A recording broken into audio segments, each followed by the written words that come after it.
Chapter 11. We're on the downhill slope now. We're moving from the getting around to it section to the drawing section. And that never lasts long, whatever blokes may say. OK, so I'm speaking for myself here. I know Sting can go on for years at a time. So, the vicar strode off Malvolio's boat and headed purposefully in the direction of the conference centre. All is becoming clear, he said. The question is no longer who, but how, and the small matter of what to do about it. As we reached the conference centre, someone recognised him. "Vicar! Vicar!" he shouted. The vicar put his left hand up to hide his face and kept walking. The man was not giving up. "Do you mind if I ask a question?" the man asked. "You already have," the vicar replied, and kept walking. The man held out a Medem guide and asked him to sign it. "Why do you wish to fetishise the relationship between the artist and his audience?" the vicar asked. He looked at the Medem guide. "And if you wish to have this guide signed, I suggest you contact John Reed, whose work it is. I would not ruin someone else's work with my signature." We entered the conference centre and headed to the email area. There were 30 or 40 computer terminals sponsored by What If. We joined a queue of about 10 people waiting in line. Directly opposite was a tempting Ricard stand, a free glass of Ricard in return for your business card. Yet a more than fair exchange, I think you'll agree. A great drink, mixed roughly 50-50 with ice and cold water. An oasis of pleasure beckoning me from less than 10 yards away. I had a complete box full of over 50 business cards in my pocket, not to mention all the ones that other people had given me. I even had one of Malvolio's that I'd been handed while on his boat. Melville Oliver Spence, Melville Music Management, mmm@atb.com. I could buy a Ricard on Malvolio. The vicar saw me looking at the card. "Ah, not so dumb. So you've spotted it." He pointed at the card. "Another 5 minutes and we will be able to see if we are correct." I looked at the card again and couldn't see the significance. I was about to ask when the guy from outside caught up with us again. Mr. Triple X from New York. Now, I'm sorry if Mr. Triple X sounds stupid, but some wise ass on the guest book says that you should never mention people's names unless they reappear later, and this guy certainly doesn't. Thank God. "You ran off, Padre," said Mr. Triple X, joining the queue behind us. "How do you manage to keep so calm and in control? It's an art, isn't it? Have you ever thought of giving lessons?" If anyone needed one of the vicar's lessons, or even his massages, it was this guy. "This is my first time abroad. I'm thinking, why not? There are a few people I want to see, so I fly in from the US and arrive at Charles de Gaulle in Paris. I go to, gate F, and then I'm sent to, gate C, and I go on the plane, but without my luggage. I don't want to talk hygiene here, but I've lost my luggage, and a man has needs. I've lost my schedule, and I looked at this exhibition trying to remember who I'm going to see and when, and I'm getting so fucking hassled. Fucking hassled. Rushing around in ever-decreasing circles. My mind is all over the place. I'm trying to focus here. I'm in this space and trying to make it work, get the vibe. Is he annoying you? I do hope so, because he annoyed the tits off me, not to mention them. Yap, yap, yap. Just when we're about to get to the climax. And he's not finished yet.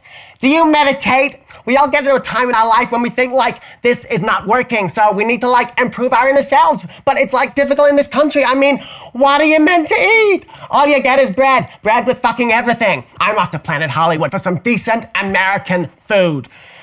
He was finally calming down. The vicar, as so often, had a surprise up his sleeve.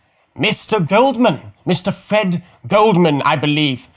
Damn it. So much for Mr. Nameless. "Yes, sir. But how?" "I knew something of your predicament from the What If newsletter. What if Fred Goldman had arrived from New York without his underpants or his diary?" "Yeah, I have no fucking idea how they knew about that. I told no one." "But let me guess," the vicar said.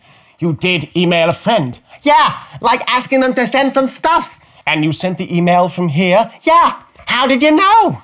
A common thread that appeared at the FAR meeting this morning. Elsa also mentioned sending an email, and as she has no laptop, she presumably came here. "Are you suggesting that Smagala is monitoring the emails?" I said. "It would seem a logical explanation. I noticed that What If are sponsoring those terminals." "Yeah, well, wouldn't that be illegal?"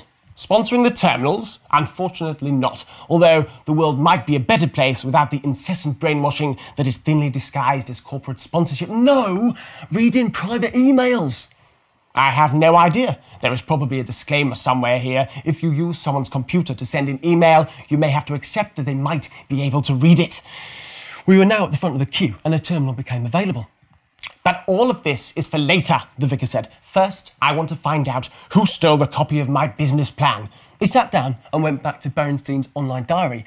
The grey box came up again, asking for a password. He typed in Mutal and clicked through the same emails that we'd looked at on Monday, until he came to the one from mmm@appy.com. Yeah, well, we discounted that as it was sent on Friday, I said, feeling a knot growing in my stomach. No one saw a copy until Monday morning. We did indeed, the vicar said. You recognised the email address, I assume. He tapped the business card that was still in my hand, and I noticed Malvolio's email address at the bottom, mmm@appy.com. The knot in my stomach tightened a few degrees.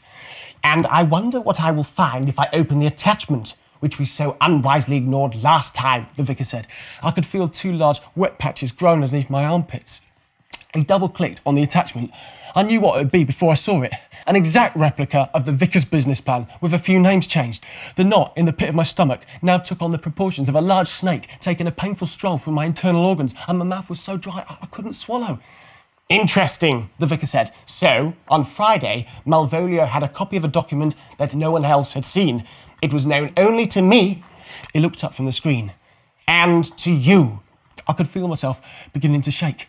I know that I did not show it to Malvolio, the vicar went on, very slowly, his lips thinning as he began to look really angry, which makes it fairly clear who is the guilty party. I stared across at the Ricard stand at the other end of the walkway. My eyes were becoming blurry and it was difficult to focus. My mouth was parched, but all thoughts of a cheerful drink had vanished. Who? I whispered, not able to control my voice properly. You, punk! I abandoned all hope. That boy's not cool. He's got ears the size of deer face, broken nose and a twisted face, with a voice that...